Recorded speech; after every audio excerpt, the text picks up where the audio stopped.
트럼프 대통령이 각국들에 대한 상호 관세를 발표하며 관세를 지구촌 전체로 확대시켰습니다. 트럼프 대통령이 취임 후 처음으로 실시된 지역선거에서 플로리다에선 작은 승리를 거둔 반면 위스콘신 대법관 선거에선 패배를 당했습니다. 도우지팀을 이끌고 있는 일론 머스크가 현실과 동떨어진 주장을 하며 반이민 정서만 부추기고 있다는 비판이 나오고 있습니다.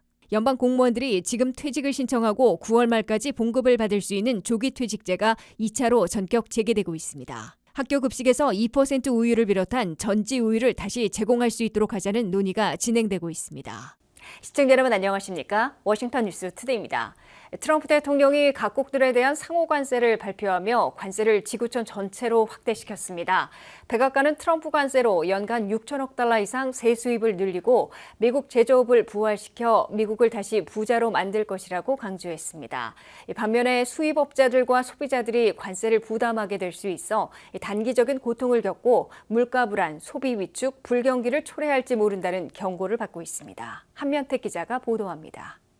도널드 트럼프 대통령이 4월 2일을 해방의 날로 선포하고 한국 25%, 일본 24%, 중국 34%를 비롯해 각국에 대한 상호관세율을 발표했습니다. 트럼프 대통령은 로즈가든 발표를 통해 강요들이 모두 배석한 가운데 미국은 50년 이상 친구나 적들이나 모두로부터 강탈당해 왔으나 이제 그런 미국은 더 이상 없을 것이라고 선언했습니다. My fellow Americans, this is Liberation Day, waiting for a long time, and the day that we began to make America wealthy again. 트럼프 대통령은 연설 말미에 상무장관이 건네준 각국별 상호관세율을 공표했습니다. 트럼프 대통령은 상대국이 미국산에 대해 관세와 비관세 장벽, 정부 보조금 등으로 50%를 부과하고 있으면 미국은 이번에 그의 절반인 25%를 상호관세로 물리기로 했다고 설명했습니다. 트럼프 대통령은 한국은 거명하지 않았으나 이 표에서 25%의 상호관세를 부과한다고 명시했습니다. 트럼프 대통령은 이에 앞서 한국은 미국산에 대해 주로 비관세 장벽으로 비싸게 만들어 50%의 관세를 물리고 있다면서 이번에 상호관세로 절반인 25%를 부과한 것으로 밝혔습니다.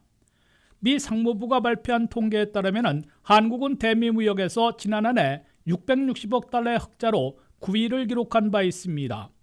일본은 24%를 부과받았고 대만은 32%, 중국은 34%의 상호관세를 물게 됐습니다.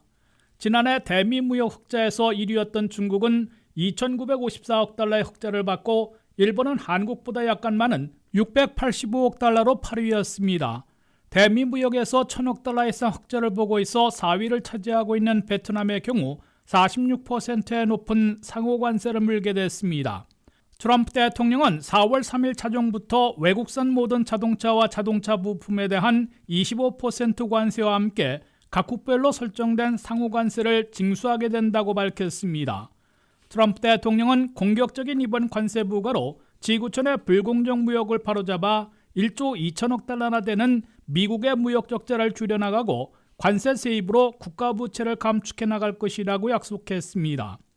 또한 미국 제조업을 부활시켜 미국을 다시 부자로 만들 것이라고 강조했습니다. 트럼프 백악관은 이번 관세 부과로 1년에 6천억 달러씩 10년간 6조 달러의 관세 세입을 올려 국가 부채를 감축할 것이라고 밝혔습니다. 그러나 월스트리트저널의 다수의 경제 분석가들은 트럼프 관세는 미국 수입업자와 미국 소비자들이 부담하게 되는 것이므로 1년에 6천억 달러의 세금을 올리는 셈이라고 비판하고 있습니다. 더욱이 자동차 6천 달러 내지 8천 달러로 오르는 등 모든 수입품의 가격이 급상승해 물가가 흔들리고 머지나 미국민 소비자들이 소비를 줄여 경기 침체에 빠질 것으로 무디스의 마크 잔디 수석연구원 등 다수의 경제 분석가들은 경고하고 있습니다. WKTV 뉴스 한면택입니다. 트럼프 대통령이 취임 후 처음으로 실시된 지역선거에서 본거지 플로리다에선 작은 승리를 거둔 반면 심혈을 기울인 위스콘신 대법관 선거에선 큰 패배를 당했습니다. 플로리다 연방하원 의석 2석을 지킨 반면 일론 머스크가 총력 지원한 위스콘신주 대법관 선거에선 진보 후보에게 자리를 내줬습니다. 도널드 트럼프 대통령 취임 후 처음으로 실시돼 전국적인 관심을 끌어온 1일 지역선거에서는 승수로는 2승 1패이지만 두 곳의 작은 승리에 한 곳의 큰 패배로 기록되고 있습니다. 플로리다 연방하원 특별선거에선 2석 모두 승리해 공화당 하원이 면도날 차이 남아 다수당을 유지할 수 있게 됐습니다. 맷 게이츠 전 법무장관 지명자가 내놓았던 플로리다 연방의원 1선거구와 마이클 월츠 백악관 국가안보보좌관의 사태로 공석이 된 6선거구에서 모두 공화당 후보가 승리해 2석을 지키게 됐습니다. 그러나 이 두 선거구에서 공화당 하원 의원들은 지난해 11월 선거에서 30포인트 이상의 차이로 당선됐는데 이번에는 15포인트 안팎으로 반감된 상황에서 승리해 작은 승리로 꼽혔습니다. 반면에 일론 머스크까지 나서 총력 지원한 위스콘신주 대법관 선거에선 진보 후보인 수존 크로포드 후보에게 51대 45%, 10%포인트 큰 차이로 자리를 내줬습니다. 이로써 위스콘신주 대법원은 진보 4, 보수 3의 진보 우위 구도를 지키게 됐습니다. 트럼프 대통령은 일론 머스크를 앞세워 위스콘신주 대법원을 보수 우위 구도로 바꾸기 위해 총력 지원에 나섰으나 큰 실패를 맛본 것입니다. 일론 머스크는 두 곳의 슈퍼팩을 통해 위스콘신 지역에서의 지상전을 위해 1,150만 달러를 지원하고 선거 광고 전에도 770만 달러를 제공하는 등 2천만 달러를 지원했습니다.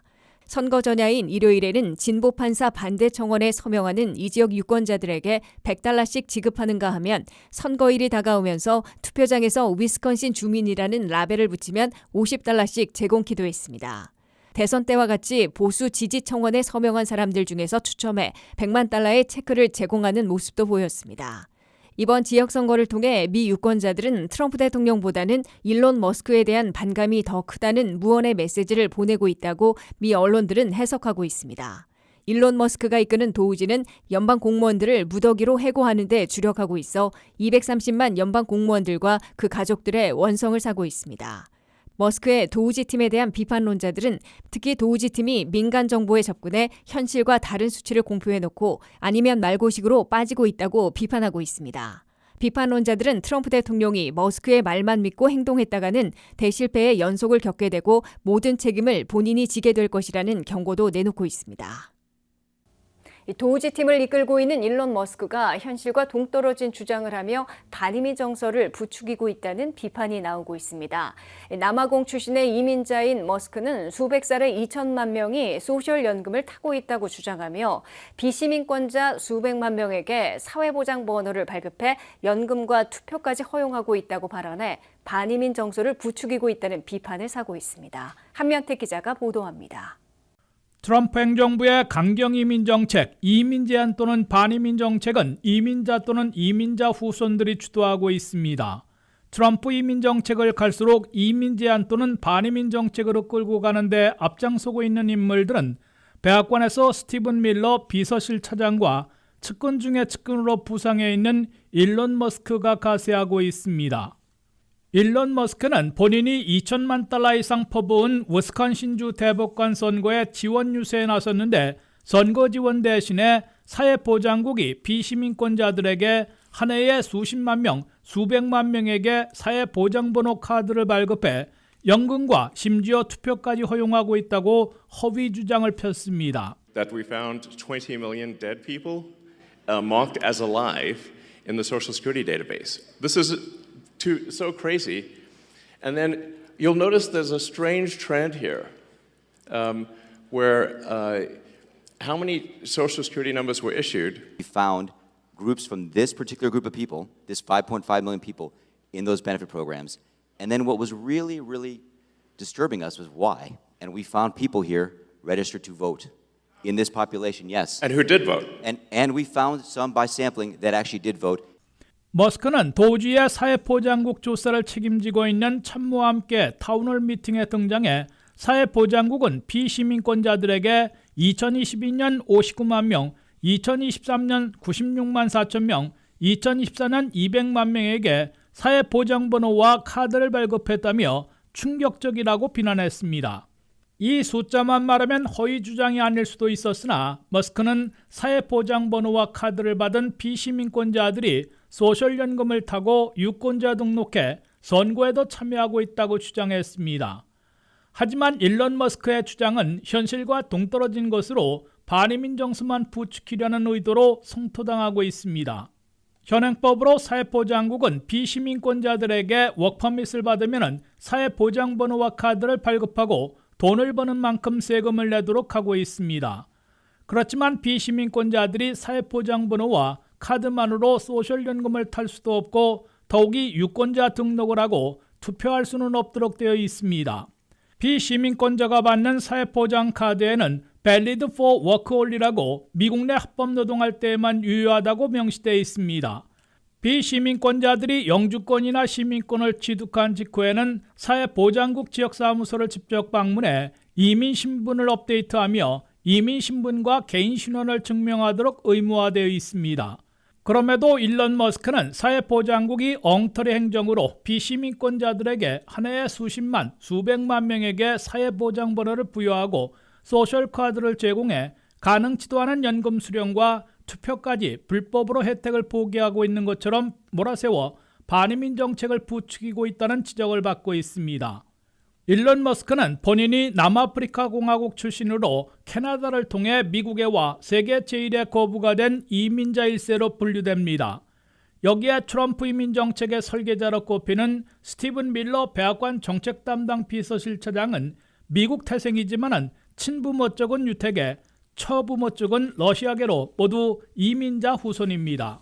그런데 이들이 트럼프 대통령의 이민 정책을 강력한 불법 체류자 체포 추방뿐만 아니라 합법 체류자 체포, 합법 이민 제한으로 확대시키는데 앞장서고 있는 것으로 보입니다.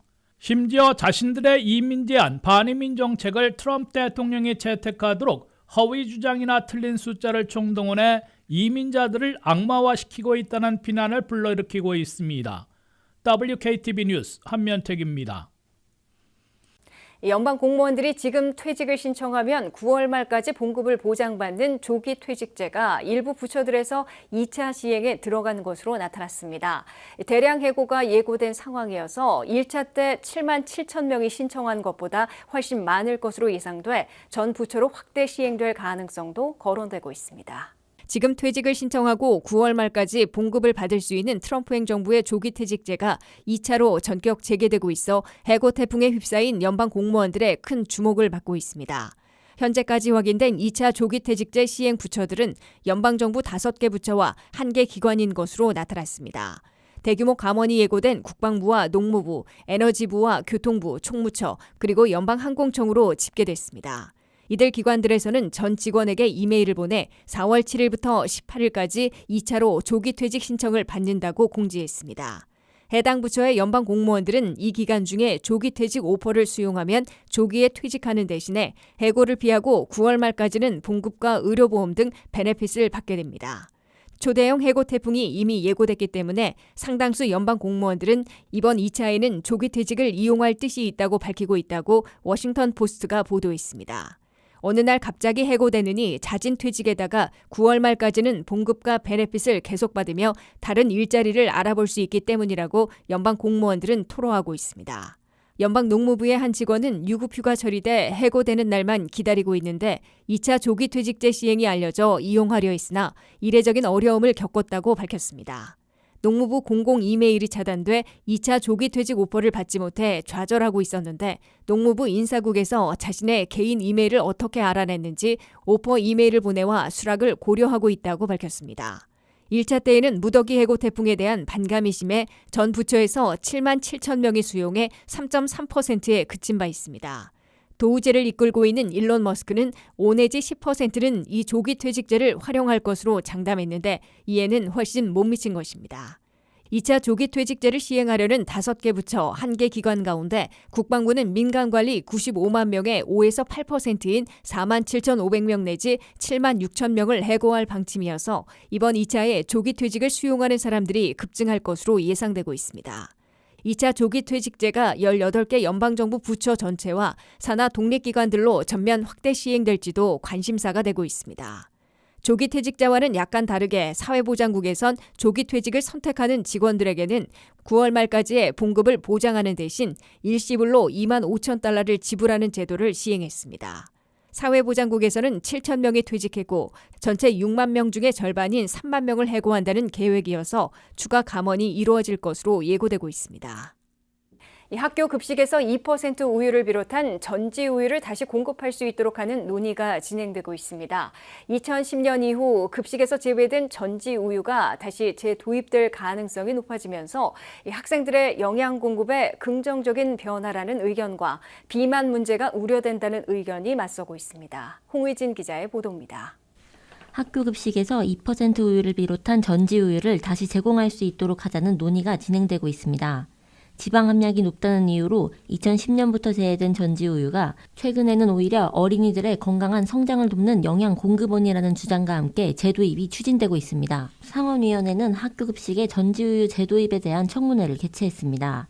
존 패터만 이 법안을 후원하는 펜실베니아주 상원의원은 아이들에게 건강하고 영양이 풍부한 음식 제공이 필요하다고 말했습니다. 로버트 케네디 주니어 보건복지부 장관은 지난달 전지우유를 전국의 어린이들에게 권장하며 전지우유를 마시도록 장려했습니다. 하지만 비만의 위험을 우려하는 반대 의견도 만만치 않은 상황입니다. 오바마 행정부 시절 어린이 비만 문제를 해결하기 위한 정책으로 2010년 건강한 어린이 건강한 급식법이 시행되면서 학교 급식에서 전지우유가 사라졌습니다. 당시 농무부는 학교 급식에 무지방 또는 저지방 우유만 제공하도록 규정했고 전지우유와 2%의 우유는 제외됐습니다. 그러나 이 정책이 시행된 이후 학생들의 우유 소비량이 급감했다는 지적이 나오기 시작했습니다. 저지방 우유나 무지방 우유의 맛이 싱겁고 밍밍하다는 이유로 학생들이 우유를 기피하면서 오히려 칼슘과 비타민 D 섭취가 줄어드는 문제가 발생했다는 목소리가 나오고 있습니다. 농무부는 매일 약 3천만 명의 학생에게 제공되는 전국 학교 급식 및 아침 식사 프로그램의 영양 지침을 설정하고 있습니다. 영양 기준은 5년마다 검토 및 개정되는 미국인을 위한 시기 지침을 충족해야 합니다. 이 지침에는 2세 이상의 미국인은 저지방 또는 무지방 유제품을 섭취해야 한다고 권장해왔습니다. 올해 개정될 예정인 시기 지침은 농무부와 보건복지부의 공동 참여로 진행 중입니다. 최근 유지방 함량에 대한 과학적 증거를 검토한 전문가들은 현재 미국 식이 정책을 유지할 것을 권고하고 있습니다.